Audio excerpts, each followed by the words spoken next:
Why you should never reconcile when the trust is gone, and the red flags are there. I've lurked in here for the past couple of months too embarrassed to post my situation. Attorneys have implored me to seek therapy, however, every time I attempt to reach out, I come to the realization I have to explain my absurd, literally unbelievable situation, and I balk at following through. What can they say to me that will bring me out of the twilight zone hell I'm currently in? Nothing. It's up to me, and no one else, as I have no one. All that really matters is that I keep putting one foot in front of the other. This is going to be a novel, sit tight. My wife and I are on the wrong side of 40. We met and dated while in college. Well, dating is probably a polite euphemism.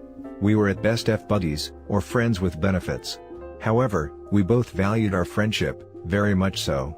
We had a lot in common regarding politics, music, all that good stuff. Yet, both recognized we were too immature for a serious relationship. If I'm being honest, at that age, I liked bad girls, or the dumb ones for as long as they were fun, and moved on. I kept nice girls I thought worthy of a relationship on the periphery, and at a distance. This also included my male friends. I'm far from an introvert, but I need my space. I've spent my entire life with trust issues due to a horrific childhood. Therefore, no claims by me that I'm perfect. Not the perfect husband, father, or man. My future wife wasn't one of the dumb ones, she was much to the contrary. However, it was obvious she was self-destructive, liked to party in the club scene, and yeah, would seek gratification from men in the wrong ways. That kept her way off the girlfriend list, and firmly on the friend list. Despite that, during that time our friendship grew. She indeed became one of my best, most trusted friends. She told me I was indeed her best friend, as I always gave her the truth regarding my opinions on her lifestyle and decisions, which weren't helping her. She had so much potential that she didn't seem to see in herself. She was, by the way, gorgeous, and intelligent. I never would have dreamed we would end up together romantically, but we did. Due to a crisis on her end I don't care to detail, we became closer. I realized that, like it or not, I indeed loved her. She reciprocated, and the rest is history. Love was an emotion I had avoided or found hard to come by my whole life, but I couldn't escape it. The people I had loved in my life had also done the most damage to me. We had a lot of happy years together. It was she and I, no one and nothing else. It was us. Then, a few years into the relationship she broke the faith. She didn't cheat, yet, I became privy to information about her past, which caused me to wonder whether I ever knew her at all. It made me question whether she ever loved, respected me, or our friendship, whatsoever. Through this ordeal she trickle-truthed me in the worst way. It was torturous and painful. Unraveling each lie was a new knife in my heart. It was crushing, absolutely crushing. Every fiber in my being told me to walk, and never look back. All except for my big dumb heart. I was afraid I'd never let myself love, or trust someone again. She tried to end herself, and had I not rushed her to the ER, she would have succeeded. I couldn't bear to see her suffer, and because of me, and told her we would move on from the past, together. It took years for my trust issues with her to subside. It was torture. Looking back, I don't know why I did it. Love, I suppose. Beautiful women are a blessing, and a curse. It makes me wish I had found a woman with an 11 personality, 10 body, and a 3 face. You could double bag during as in wearing one yourself in the event hers falls off, yours is still there as a safety. Anyway, you never get over knowing the person you love can look you dead in the eye, and lie to you. It's always there. And, whether you know it or not. Because of that, I don't think our relationship, or love, ever reached the potential it could have. Now it just makes me sad. Our bed life was doomed for several reasons. Partly due to her self-destructive behavior in her youth. Exacerbated even more so for the aforementioned crisis that occurred in her life, in which I had inserted myself out of our friendship. Add the devastating secret I had discovered regarding her past, and it was deader than Osama bin Laden. After she told me her feelings on intimacy, only a sadist would continue to pursue the matter.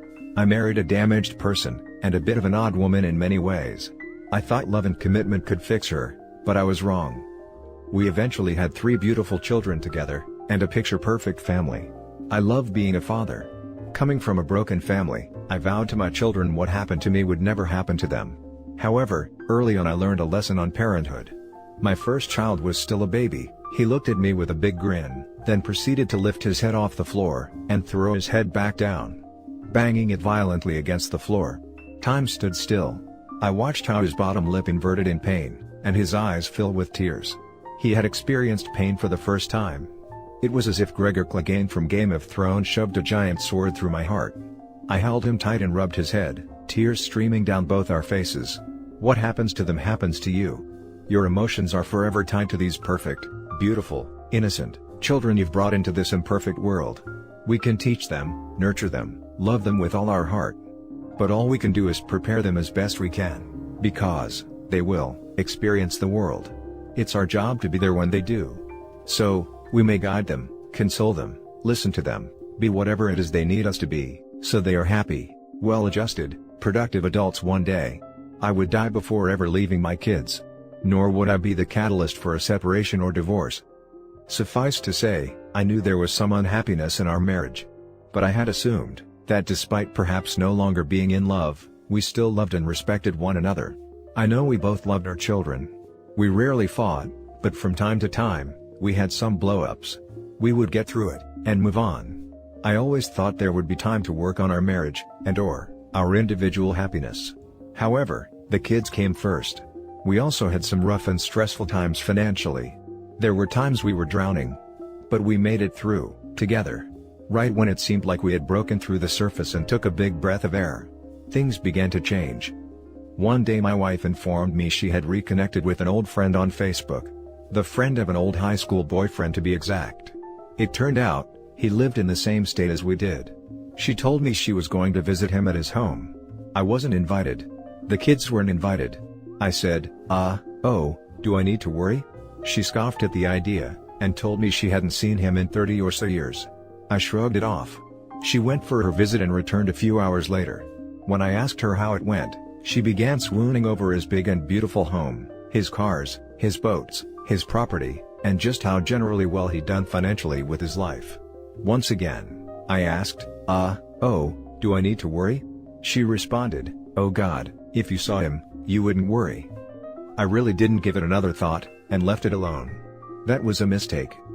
Not long after, she became very distant, not just to me, but to the children as well. When unchecked, she would literally sit in bathroom for hours at a time. Trips to get a coffee, which had been common, mysteriously now took an hour. When I'd ask why the bathroom behavior, mystery trips, etc., she'd tell me she was texting friends, answering work emails, etc. I've never snooped on her social media, or her phone, never. By the time our kids were born, I had pretty much overcome the trust issues with my wife. That mistake was about to be revealed with a vengeance. We were locked down for COVID. She was working from home, and I was laid off. Why I'm assuming the relationship with the other guy was emotional and not physical. Her general treatment of me continued to deteriorate. She became downright mean, cold, and uncaring. She knew she was hurting me, yet, any attempt at reconciling was met with dismissal and utter disinterest. Whenever cornered, she began to throw out previous transgressions during our 20-plus year relationship, that were now ancient history. It came to a point I half-heartedly suggested that I leave. I sat on that thought for a couple of days, then informed her that I could never leave the kids, and that I still loved her. I don't remember her initial reaction to this, but I wish I did. Because it's my feeling now she was trying to drive me out, and get me to leave on my own accord. She then implemented Plan B. She absolutely blew up at me over an innocuous argument. Told me she hates my guts, wants a divorce, she had been researching how to get rid of your husband among many other hurtful things. I told her I could never leave the kids, that I needed to discuss this above and beyond inflicting pain on one another. Nope, no discussion, none, just go, fait accompli. I continued to try and talk to her. How long had she felt this way? Why, after 16 years of marriage and 3 children, all we've overcome together, didn't she talk to me about her feelings? What about our children? Asking me to leave them is akin to asking me to walk on the surface of the sun. She knows this. I point out the change in her since she reconnected with her friend from the past. She denies it. I have no proof. I have a persona on Facebook, but don't even know my own login. She simply gaslights me, and asks for space. A week went by, and I became tired of walking around with my heart in my stomach. I asked her to talk, I get more of the same. She even starts sleeping with my sons in their respective rooms. She says she's afraid of me and my anger. I corner her, metaphorically corner her, and ask her when I've ever laid a hand on her or hurt her. She goes all the way back to the day she tried to end herself. She says I held her wrists and wouldn't let her out of a room. I don't remember, frankly, but I know when she locked herself in the bathroom, she tried to end herself. So, I apparently didn't hold on long enough. It got uglier and uglier. She said things, I said things, and the conversation continued to devolve. Now my kids, oldest 13, twins 11, could hear us fighting. I know how this affects kids, because that was me once upon a time. So, I backed off. An hour or so later, she is laying on the couch and apparently texting someone. Someone she deemed important enough to talk to. Me, our life, our family? Not worth discussing. I grab the exposed end of her phone and shake it while saying, "This is more important to you than 16 years of marriage and our kids." She pinches my hand and I let go. More time passes and I make another attempt to speak to her civilly. I don't remember her response, but it ended with her turning her back on me on the couch, and a middle finger over her shoulder. In frustration I poured the cold drink I was holding on her back, then left with my dog. The plan was to let her sleep, and we'd talk outside the home somewhere away from the kids. The next morning, she is gone. I call her and she tells me she is going shopping. I said great, come and pick me up, we'll shop together and talk with others around, forcing us both to be civil. She hangs up on me. A few minutes later 3 police officers arrive to arrest me for domestic-related charges. Specifically, touching her phone, and pouring a drink on her. This constitutes domestic simple A, 2 misdemeanor charges. I've never stolen a candy bar, have no police record whatsoever, but I'm put in cuffs in front of my neighbors, photographed, booked, and put in a cell. I'm thinking any minute she's going to come and bail me out, having no idea they'd actually arrest me. Wrong. She never went shopping, she went to the police department, told them she feared for her life and the children's safety. She files for a restraining order, creates a made-up sense of a cycle of violence throughout our relationship, which never occurred. She is granted a restraining order, and I'm not permitted within 300 yards of her, or my children, including our home, until a hearing a full month later. If you're still reading right now, you're going, wait a minute, this guy isn't telling us something. Or, he is minimizing what he did. He hit her, shoved her, pushed her through a window, beat her with a bat, threatened her, something. Nope. The mistake I made was talking to the police officers. They asked what was going on, I told them the truth. I think she may have another dude, possibly has narcissistic personality disorder, loves drama, can never admit fault, wants me out of the house completely out of the blue, and we argued. We're going through a bad, sad time, but as far as you're concerned, she's fine. I'd die before I'd hurt my wife or kids. They asked me about the phone. I told them I touched the phone, and not her. They asked to see where she had pinched or scratched me. I refuse and say I don't remember her doing that. Out of fear they'd arrest her. They ask about the drink. I said yes, I poured a drink on her, after the one-finger salute she gave me. They all laughed. The ranking officer says, "Do you know how I know you're telling the truth? She told me basically the same story, but I still have to take you." I officially enter the twilight zone. One officer stops the other from putting me in a car. He says, "Look, she's speaking enough legalese for me to tell she's spoken to a lawyer. You're still hanging onto the relationship, and she's stacking the deck against you for a divorce. I don't want to arrest you, I don't. I'm sorry, but you're going to need a good divorce lawyer." And, he wished me luck. It's a Saturday and I cannot bail myself out, because the bail bondsman only works Monday through Friday. The cops take mercy on me, call him, and ask him to come in, or I rot until Monday. During this time my wife gets the additional restraining order, then, completely wipes out our joint accounts. Several $1,000s, not all of it hers, yet totally legal. I'm left with a couple grand in a personal account. At this time, we're sharing a car, my car. As per her MO over the years, she prematurely drove her last vehicle into the ground. She is granted our only car. I bail myself out and walk home around 6 miles, in 90-degree heat. I grew up physically and emotionally abused by a brother 5 years my senior.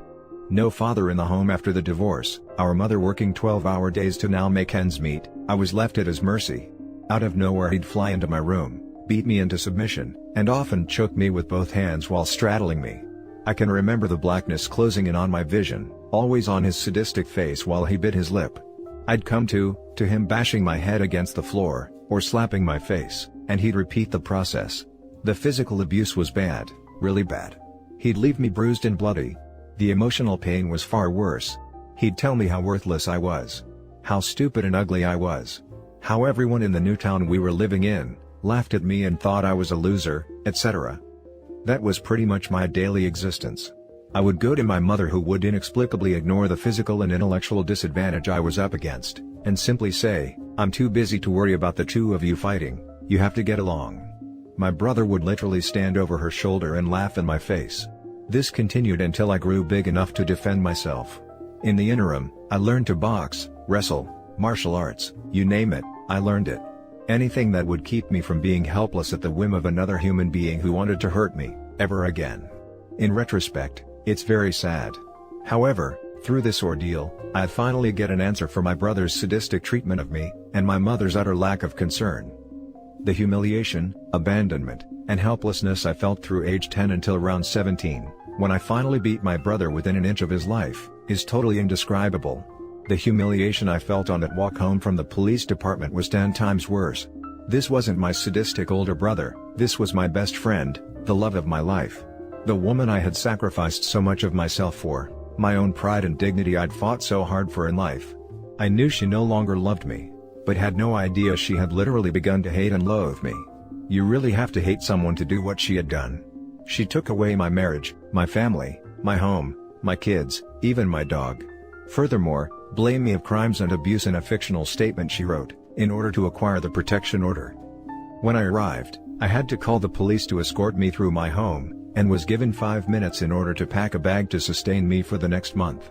When I bristled over a laptop she claimed was shared marital property, in front of my children, I was threatened by an officer with county jail. I will never forget the smirk on her face. My children were crying, we all embraced in a tearful goodbye. I asked them if they understood what was happening.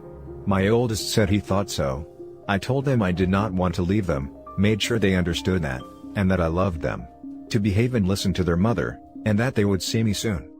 I was left on a sidewalk with a suitcase, with nowhere to go, and no way to get there. Rent-a-car agencies were closed. I had never used Uber. All I had in my life were my wife and kids, and at best, work acquaintances. I called a lifelong friend, someone I'm lucky if I spoke to, maybe once a year since our 20s. I'll call him Jack. Of all the friends that have come in and out of my life, to no fault of their own, it had been my inability in life to forge long-term relationships with friends.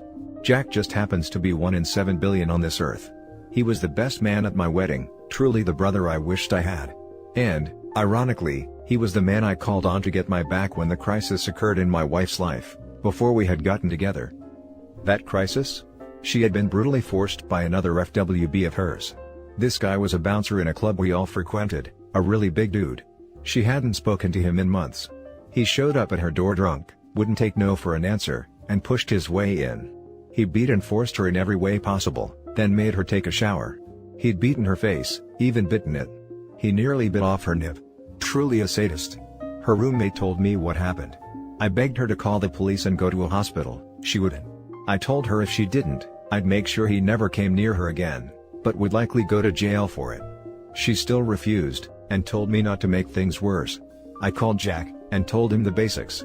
Like any good friend he tried to talk me out of it, but knew I'd go it alone anyway. So, he got my back like a true brother. I found him in his club, made sure he knew why I was there, and kicked the crap out of him. We fought through an army of pretend tough guy bouncers and made it out. We told them why I had done what I had, they backed off seemingly knowing their boss was a sick dude, and cancelled the call for a police cruiser. That was that. But I'd have woken up in a hospital if not for Jack.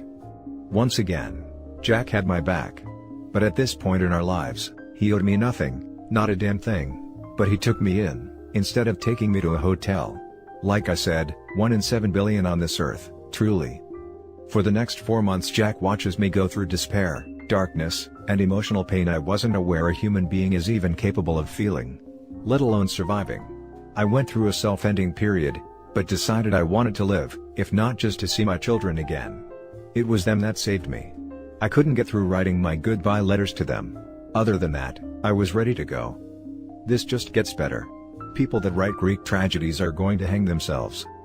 During that time, shortly after I arrive at Jack's, I call a cousin. The golden child of our family, and because I was estranged from my brother, the only family my kids have left.